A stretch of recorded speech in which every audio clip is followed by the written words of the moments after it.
Naggoto mga lods, side na side oh, parang dinaanan ng 10 demonyo. Naggoto, inabot na ng 9 o'clock yung aming breakfast sa road trip.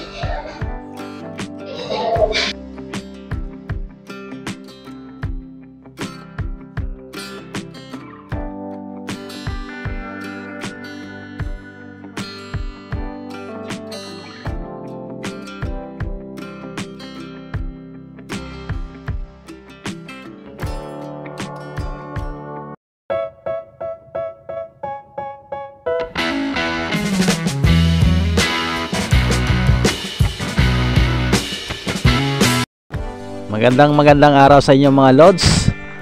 Dahil maganda po ang panahon ngayon, sasamantalahin natin para makapag road trip ulit kasama ng aking asawa, going to Nubali, Santa Rosa mga idol.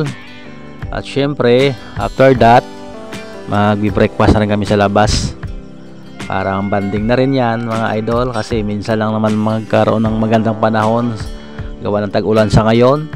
Kaya lubos-lubosin muna natin yung pagkakataon na magandang panahon, makapag road trip. At syempre content na rin yan mga lods, diba? Ito yung isa sa mga dinarayong lugar mga lods, ang Nubali. Hindi lamang po ng mga riders, mga siklista at mga mahilig mag-jogging, pati na rin po yung mga big time o mga mamayamang tao.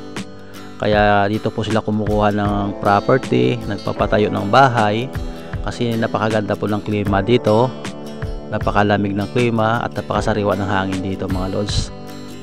Medyo malapit na kasi itong mga idol sa Tagaytay, kaya napakalamig po ng simoy ng hangin dito. At napakarami po ng punong kahoy dito, kaya masasabi mo talaga na fresh yung hangin dito mga lods.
Naggoto mga lods, side na side oh, parang dinaanan ng 10 demonyo.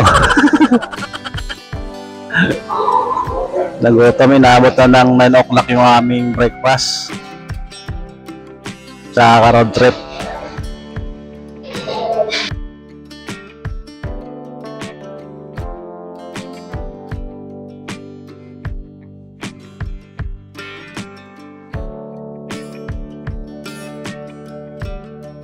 They tell me that I'm never gonna make it. They want me to do something that could make